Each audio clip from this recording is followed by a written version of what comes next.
Good morning, everyone. Thank you very much. By the way, I'd like to say I also thought that you did a great job last night.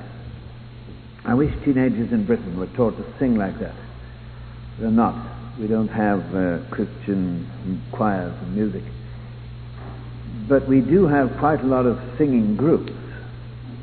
And that's what I would call them, plus guitars, etc., on all the works. And as a matter of fact, where I come from, you've probably never heard of it. It's northwest England, near the Lake District, a little place called Capernwray. We have a Bible school there, about 170 kids, and we hire a motorway restaurant. You know these restaurants that you have on freeways in this country and in the States? There's a restaurant on both sides of the road and a bridge over it. Well, that's what we do. And we take one of these restaurants about 3 times a year and take the whole place. And we have about 800 teenagers that are in the evening, teenage and young 20s, and we have a tremendous opportunity of reaching crowds of folks with the gospel. Are you going on tour this summer, by the way? You are? Good. Well, couldn't you possibly extend that a little bit and come right over there, all expenses paid by you, of course, and and we would just love to have you and sing. It would be a tremendous blessing. Those meetings go on from about 7:30 till about 11 each night, and I tell you, the teenagers are on the edge of their seats. Listen, it's great. It'd be wonderful to have you, if ever you could come. Perhaps some of you are going to come to Capernwray one day, and some of you may have been or may have heard it. Well, now, for better or worse, you've got stuck with me for a couple of mornings. Can't think why, but there we are. And so you'll soon know that all the good speakers don't come from England. But however, I'm glad to be with you. I don't think I'm going to take too long, I trust not. And I just want to ask you to do one very difficult thing. Very difficult. And that is to forget the cliches, to forget your definitions, and to forget your background a moment and ask yourself with me, what really is a Christian? I mean, what's it all about? What does it mean? Just forget every definition you've heard and let's look at what the Bible says. Now, how many times do you think, when if you'd like to guess, how many times do you think in the Bible the word Christian appears? Could anybody have a snack at that? How many? 1, 2, 3? Well, now, we could keep going like that for a long time. Well, you can stop right now because you've hit it. Bit of good luck, perhaps. It's 3 times. Isn't it really amazing? I once asked a crowd of kids that question, and somebody said 500. Of course, that was a shot in the dark. But it's only 3, and I think from those 3 occasions you really get an amazing record of what it really means to be a Christian. So I want you to just look at them a second with me this morning, that's all, and define our terms, really. And then when I come, the Lord willing, on Friday, we want to talk to you about what's involved in being a Christian. But these definitions, here they are. The first one is in the 26th chapter of Acts, and it's verse 28. Here is Paul, who has been giving his testimony to King Agrippa and Festus, governor, and then he's interrupted and accused of having got religious mania, and then he faces Agrippa and says, I'm just quoting from the Living Bible, King Agrippa knows about these things. I speak frankly, for I am sure these events are all familiar to him, for they were not done in a corner. King Agrippa, do you believe the prophet? But I know you do. Agrippa interrupted him. With trivial proofs like these, you expect me to become a Christian? The Authorized Version puts it this way: almost thou persuadest me to be a Christian. Almost thou persuadest me to be a Christian. As a matter of fact, I think you get this obviously from the Living Bible.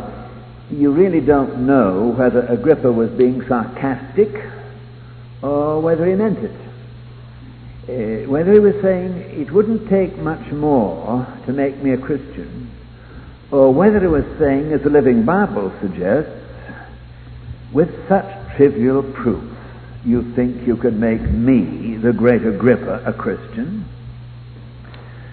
Just a moment. Almost persuaded. Whether he was real or whether he was being funny, I don't know, but almost always means failure. So here was a man who was almost a Christian, and that means failure. It's terrifically possible in many things in life to be almost there but not quite. If I may take just a page out of the diary of memory, it goes back a year or two ago when I used to play rugby football. I would be playing it yet, but I want to go to heaven, but I'm not homesick, and that would finish it. But I recall an incident which really shook me. Rugby football, we call it. I expect you know a little bit about what it is. It's a bit different from American football, but I'm not here to give a lecture on that, but I merely want to describe this incident. I was playing for one of our states in England, one of our counties, that is equivalent of a state, I suppose, here, and we were playing in the final game of the season to decide which would be the champion state, county of in that year, and this was the final championship match, and everything was, of course, very exciting and thrilling, and we trained hard for it and so on. It was actually two counties. One was Northumberland, and the other was Yorkshire, and that would test your geography. They're both in the north of England. Northumberland, you couldn't get further north than that unless you go right over into Scotland, and Yorkshire's just a bit further south.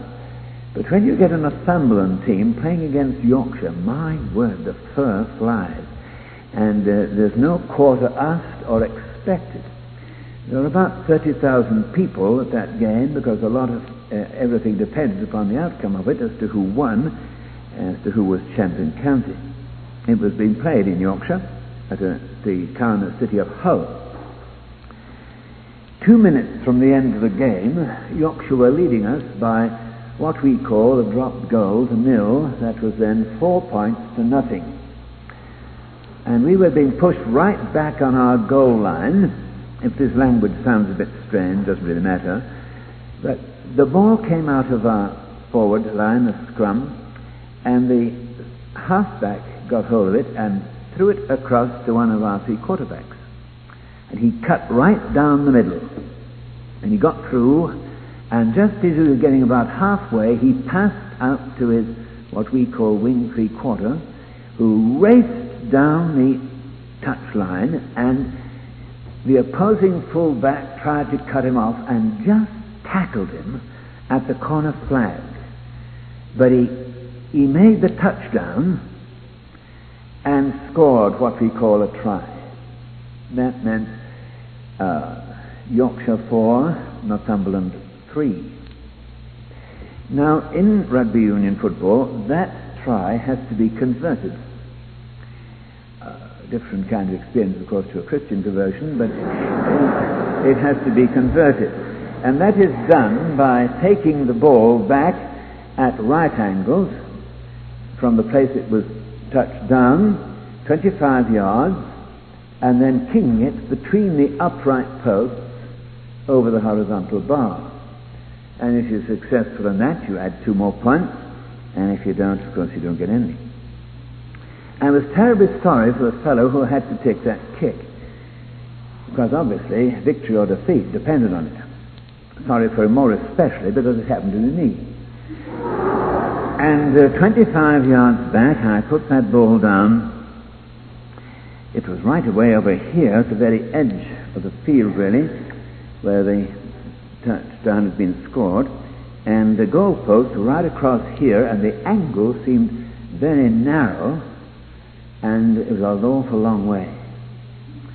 And I put that ball down and aimed it very carefully at the center of the post, and then walked back 6 yards and stood and watched it carefully. And I tell you, you could hear a pin drop. 30,000 people, 60,000 eyes. All I could hear at that moment was my heart beating. And I thought, well, I can't stand here any longer. Then I was shouted. So I went forward and gave the thing a terrific root, and it soared. It was a pretty good kick. It soared straight between those posts. And I heard the crowd roar. He's got it. It's a goal. But you know, just as it came down, it veered slightly off course and hit one of those upright posts and came down on the wrong side. Thank you for your sympathy. I appreciate that. It's about 30 years late. That evening, as we were returning by our special reserved train to Newcastle in Northumberland, our scrum half, that's what he's called, who was, for reasons I wouldn't like to go into here, was usually very talkative on a Saturday evening. That night he never stopped talking. And presently he looked across at me and he said to me, I'm putting this in evangelical language, he said to me, why didn't you miss the rotten thing altogether? Why didn't you kick it among the crowd, in the grandstand? Anything. Why didn't you fall on your back? Anything rather than miss it by half an inch. Almost meant failure. Oh, it was so near. But it wasn't.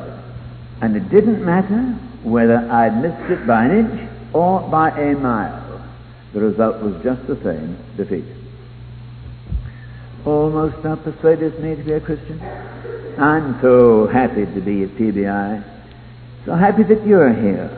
Think of my own family, my own daughter, and what it would mean. In England we had a school like this. We don't have a Christian school. But, may I say, you are in a great peril. I mean, some of you come from Christian homes. That's wonderful. Great. But it's tremendously dangerous. Because you can cruise along on a sort of second-hand faith, which you've been taught since you were in the cradle, and you've been growing up with it, and you're sort of getting used to it, and you know the answers. Nothing that any speaker could come and say would be anything new to you. You know it. You know exactly what is expected to say. You know if he wasn't sound, you'd detect it, and you would be critical of him and all that. You know all the answers and all that you're supposed to know because you've been taught that. Listen, you can think this through, and you may not agree with me, but I'll tell you this, you never really believe a truth until you've doubted it. You get that? You never really believe a truth until you've doubted it. Until in your mind you've raised a question. You've thought it through, you've prayed it through, and you've come to a personal conviction concerning it. Many of you come from Christian homes, and you've been brought up in a Christian school, and you've been brought up in a sort of cotton wool situation, and you're almost persuaded. You know the truth, intellectually, with your mind, you agree with it, but somehow you've never really become a Christian. You all know the very familiar story of that man, Blondin, walking over the tightrope over Niagara, and as he's about to do it, a small teenage boy looking in the crowd in the front row and gazing at him. Blondin stopped and said, "Do you believe I can walk on this tightrope over Niagara?" "Sure, I do, sir." "Do you believe I could carry you on my back on this tightrope over Niagara?" "Sure, I do." Well, he said, "Come on, man, jump on my back. Let's go." And that boy fled for his life. Keep that in your mind a second. Come with me to a very weird sort of village that I've been in. It's in Kentucky. It's a little place called Viper. Strange name, Viper. And there's a little grocer's store. There's not much else there. And one day that grocer was down in his cellar. He'd gone down a very sort of rickety ladder, went down to the bottom, removed the ladder, and he was in semi-darkness looking at his stock of goods. And his boy upstairs came to the trap door entrance and looked in and said, "Daddy." And his father came to the bottom of the ladder and looked up, and there he was, way up at the top. And he said, "Yes, son, what is it?" He said, "Daddy, I want to come to you." So he held out his arms and said, "All right, son, jump." "Oh, but Daddy, I can't see you." "No, son, I can see you. Jump." And the boy jumped and fell right into the arms of his father. Now, see, Blondin's boy believed in Blondin, believed in all the facts about Blondin, but he didn't commit himself to Blondin. That grocer's boy believed all the facts about his father, believed in his father, and committed himself to his father.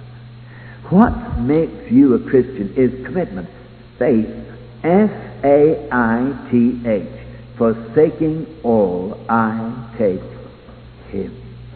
It's a step into the dark, onto a rock, and that rock is Christ. And the terrible thing is, I can go through a Christian school, I can come from a Christian home and a Christian background, know all the facts, and be brought up in a sort of cotton wool situation, and never make that commitment. Dangerous. Dangerous. Anybody here almost a Christian? Now let me look at the second example here. It's in Acts chapter 11 and verse 26. At Antioch, the disciples were first called Christians, we're told. You see, that name was given to them. It was sort of sarcasm, a sarcastic, jeering sneer. They were so different.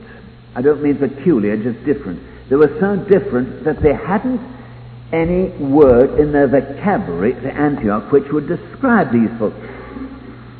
And so they invented a new name, and they called them Christians, and the word means belonging to Christ.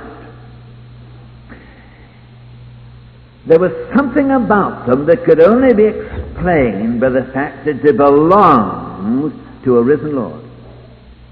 And I would call these people obvious Christians. I mean, anywhere they went, anywhere, in any circumstances, any company, and any situation, they gave themselves away as belonging to Jesus. Now let me ask you this. If you are a Christian, what sort of a Christian are you? I mean, if you're not almost a Christian. If you really are, then what sort of a Christian are you? Do you give your faith away? How long would it take if ever you're among unconverted people? Perhaps that's I don't know what it is. Do you know, in one of those things we have in that restaurant, do you know some people were asked if they could bring unconverted friends, and they said, "Unconverted friends? We haven't any." What a tragedy! We haven't any. Brought up in a little circle, never getting out among people who are unsaved, just sheltered, in a little group, and they haven't any unconverted friends. What a sad thing. Tell me, do your unconverted friends know that you belong to Jesus? Do you give your faith away? You can't be neutral when you're around. You'll pardon the word of testimony. But you see, I would never, humanly speaking, have been a Christian if it hadn't been that I met, in the course of training to be an accountant, hadn't met an obvious Christian. Oh, as a kid I used to go to church because I had to. I went to a school in Britain where there's a cathedral, and we attended that twice a Sunday, but it just meant an opportunity for me to have a sleep. And for most of us too, we were bored stiff with the whole procedure. But you know, when I left school, I went to an accountant's office in Newcastle to train to be what you call a chartered accountant, CPA in the States.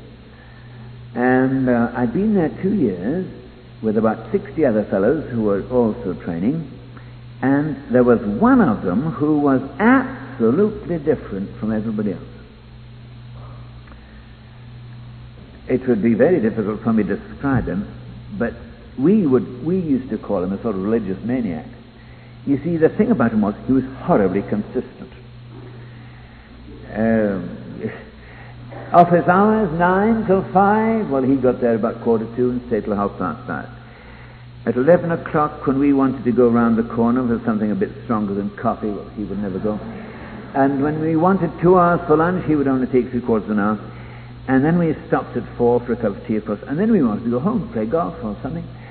And no, he stayed till 5:30. He made us mad. And when we all got round in little groups telling stories that were a bit questionable, we couldn't do it when he was around. Not that he stopped us, but they were out of place in his company. We knew it.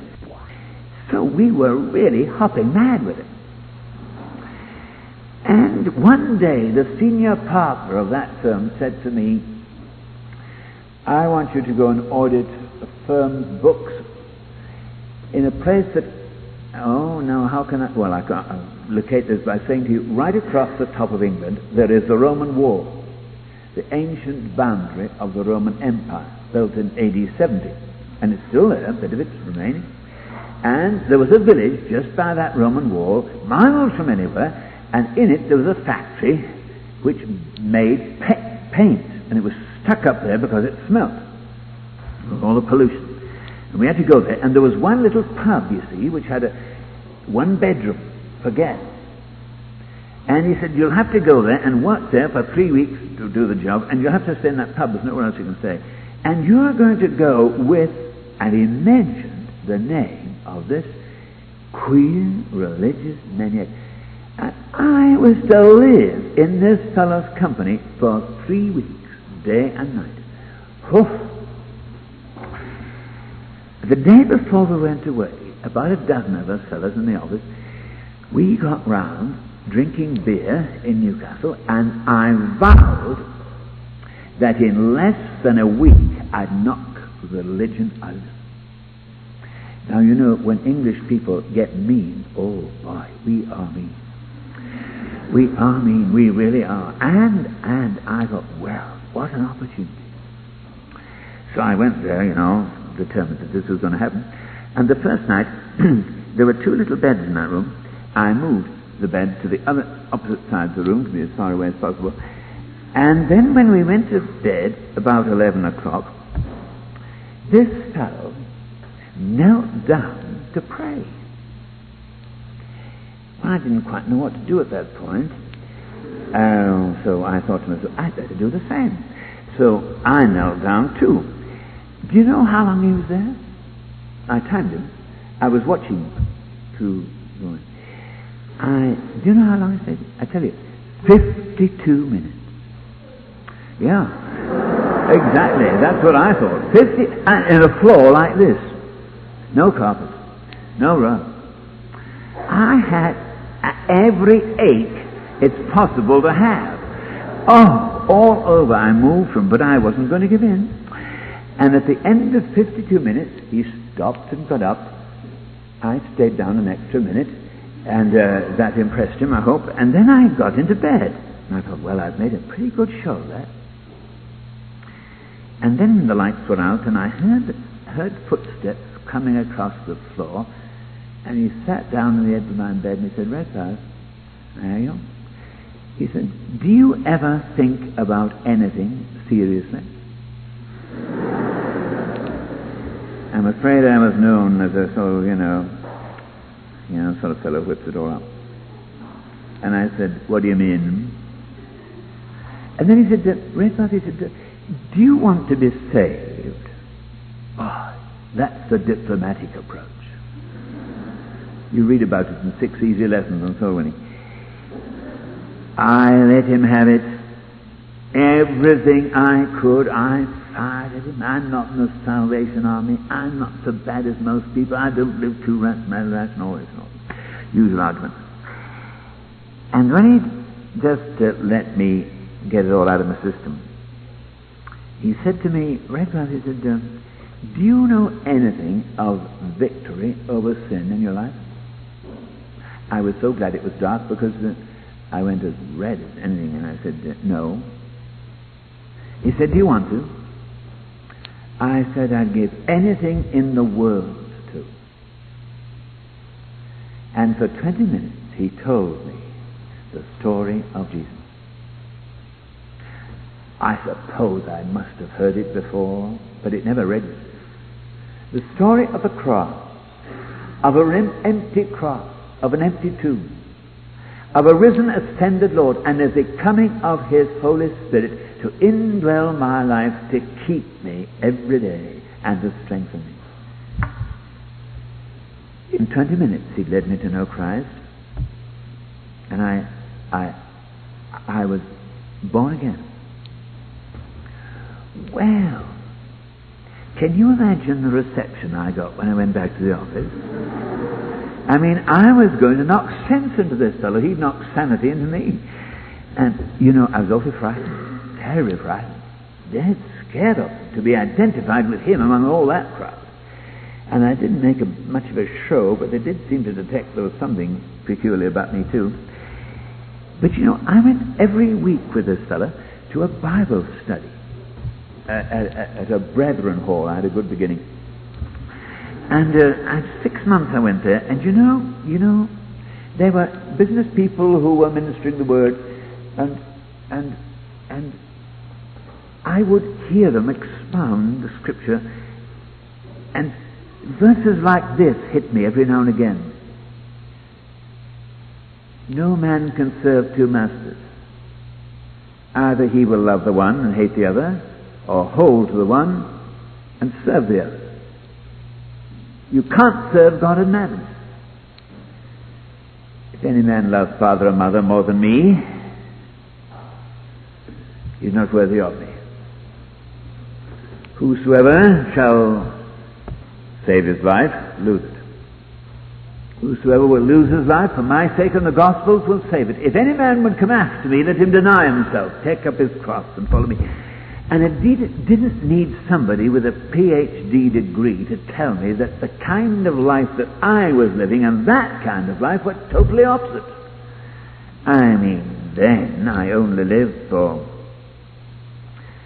rugby, football, dance, show, girlfriend, etc., etc. And so I had a battle on my hands. And I fought that battle mentally for a while, and then I said to my friend, well, I've been thinking this business through, and this kind of religion is too costly for me. You can keep it. And he said to me, okay, that's your decision. But he said, you'll never be happy till you're right with God. I said, don't be so ridiculous. I've been happy for 21 years. Why on earth not now? He said, well, all right. I qualified as a chartered accountant and went down to London, got a good job. Plenty of money. Wasn't married. Those two things are connected very often. And I just had a great time. And for about 5 years, 5 years, oh my, I don't like even thinking of it. I just whipped it up. Dances, shows, girlfriends, drink.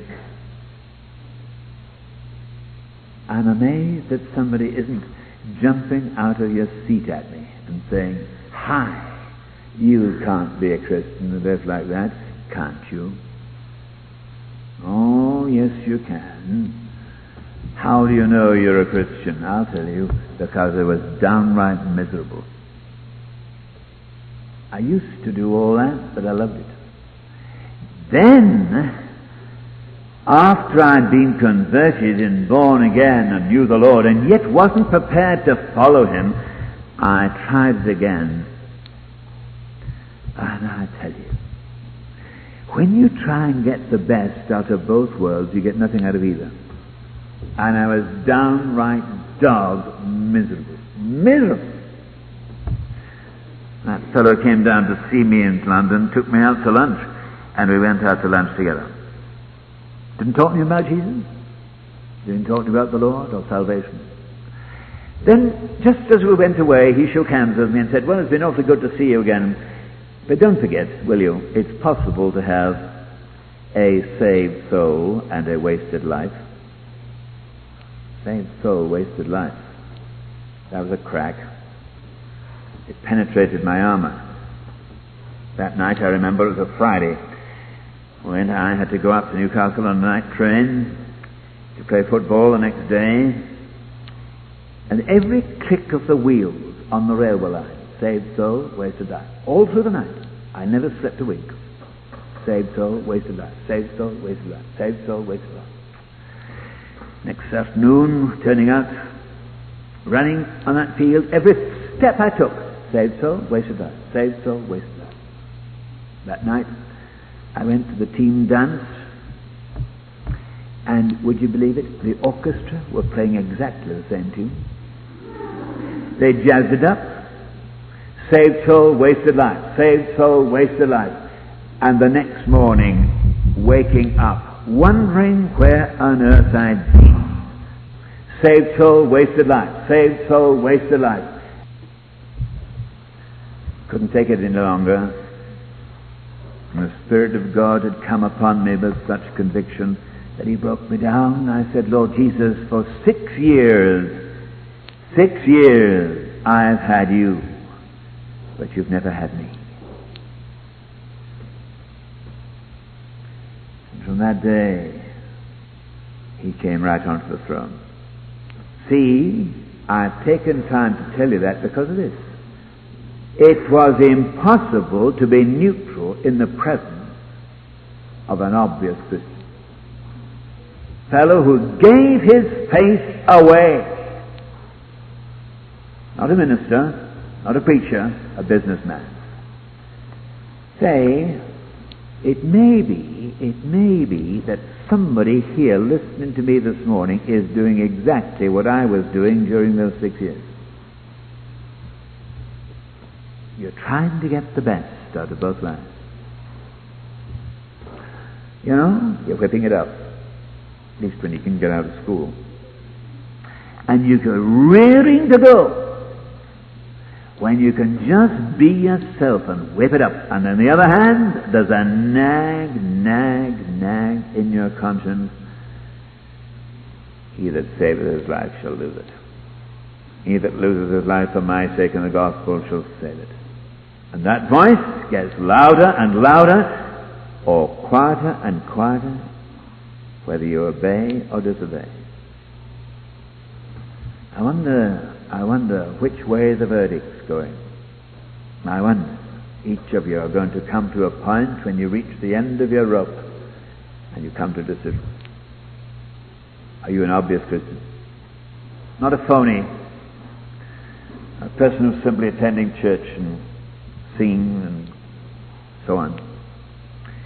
But is there something about your life that savors on smacks of integrity, the real thing? Just one more thing, and I'll finish very quickly now. The third reference is in 1 Peter chapter 3, verse 17, where he says, "If any man suffer as a Christian, let him not be ashamed on this behalf." suffer as a Christian. That doesn't sound too promising. Do you suffer as a Christian? Yes, you do, but in a different way from other people. There's an added dimension to suffering. It's not physical suffering only, but it's an added dimension. I'll illustrate to explain what I mean. Just before coming over to this country this time, well, a month or two ago, I was having a few days off. I was up in Scotland, a lovely country. And I was walking one day along the side of what the Scottish people call a loch, or a lake, with an estuary out into the ocean. And I was walking along this road, and I saw in this lake a man up to his shoulders in water. And he was fishing, letting out a long line and pulling it in and letting it out and pulling it in. And as he pulled it in, it bent nearly double and shook like anything. I knew he must have a fish on the end of it, and I watched him. I don't know a thing about fishing, not a thing. But he let it out and pulled it in. And it went on for about half an hour until I got a bit tired of it all, and I said, "Excuse me, sir, but what are you doing to that fish?" And without looking around at me, but keeping on doing this, he said, "I'm drowning it." Drowning a fish? I thought, what sort of a fool does he think I am? And then he paused for a moment and he said, "I am." "You don't need to look like that," he said, "I am." And he had his rod in one hand, and on the other hand he held up and he said, "I have a salmon on that line. And it's that big." I never saw it, but knowing fishermen, I would come into about that, but I didn't see the thing, so I don't know. He said, "It's a seawater salmon." And he said, "I'm playing with it. I'm playing with it. I'm letting it out, pulling it in, letting it out. If I pulled it right in now, it would snap my line and get out and go out to sea." But he said, "I'm pulling it in, playing with it, playing with it. And when I get it tired out, what I'm going to do is to turn its head downstream, and water will get in its gills and it'll drown." I thought, that's a tall story. So I went on my way to a little village there, and I saw a shop with some books, and there's a book on fishing, but I thought, well, no, I haven't lived in Scotland 5 years or nothing, I'm not going to spend money on that. I found the public library, where I got a look at the same book free. So I had a good look at it, and I found exactly the truth. He wasn't telling me a lie. These salmon at that particular time in the year come in from the ocean against the tide for spawning. And they come in masses in the spawning season. And that man had got in the live salmon who was coming against the tide, and he caught it on the hook, and he was turning it out, wearing it out, until it was so tired it couldn't take any more. And then he'd turn its head downstream and drown. Say, folks, any fool can swim with the stream. Any fool can swim with the stream. But it takes a man, a girl, with all the power of God in his life to swim against the stream today. If any man suffer as a Christian, let him not be ashamed. I don't mean to say that a Christian is negative, but I do mean to say he's taking positive action and has declared total warfare against sin. And that means he's going against the current. Thank the Lord, he doesn't have to fight the battle alone. For it's not by might nor by power, but by my Spirit, saith the Lord. Now that's all I wanted to say to you this morning from sharing with you. But listen, what sort of a Christian are you? Almost? Obviously? Or shall I put it, an all-out Christian who's declared war, total war, and you're swimming against the current. Only you can answer that question, but you know, don't you? You know. There's no dodging it. You know whether you're a phony, whether you're here at Prairie and you're just putting on a show, or whether God has really met you and saved you, and you're swimming against the current and you're enjoying the luxury of the sufficiency of the grace of God. Can you just allow me just one little story to sum it all up? I was in Johannesburg a bit ago, and I met there a man who's a member of the South African government. And he told me that he'd bought just a couple of years previously a Rolls-Royce car.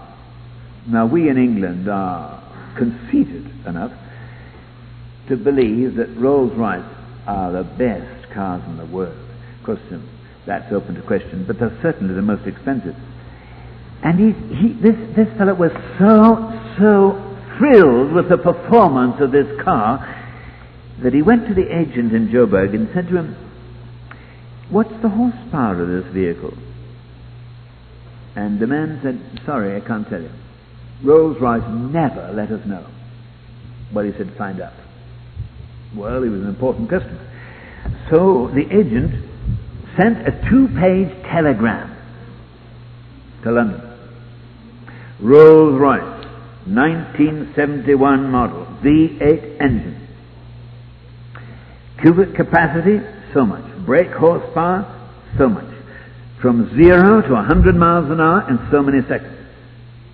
And went through all the specification of the thing, which presumably Rolls-Royce knew because they manufactured it. And after 2 pages of telegram, he put at the end, "Please advise by return cable exact horsepower of vehicle." He got the answer in just about an hour and a half. One word: adequate. Typically English. Snooty. Listen, I have only one right to stand here and talk to you folks. I'll tell you why. I've found for 40 years of my life that Jesus Christ is adequate. And you don't need any more than that. Adequate in suffering, adequate in temptation, adequate when the rug's been pulled out from under you, adequate in every situation. That's the Savior I know. And I wouldn't exchange him for anything, or anyone you can give in all the world. You could take from my life, my home, my wife, my family, but you could never take Jesus. Oh, it's so wonderful to know him. I trust all of you do too. Let's pray together.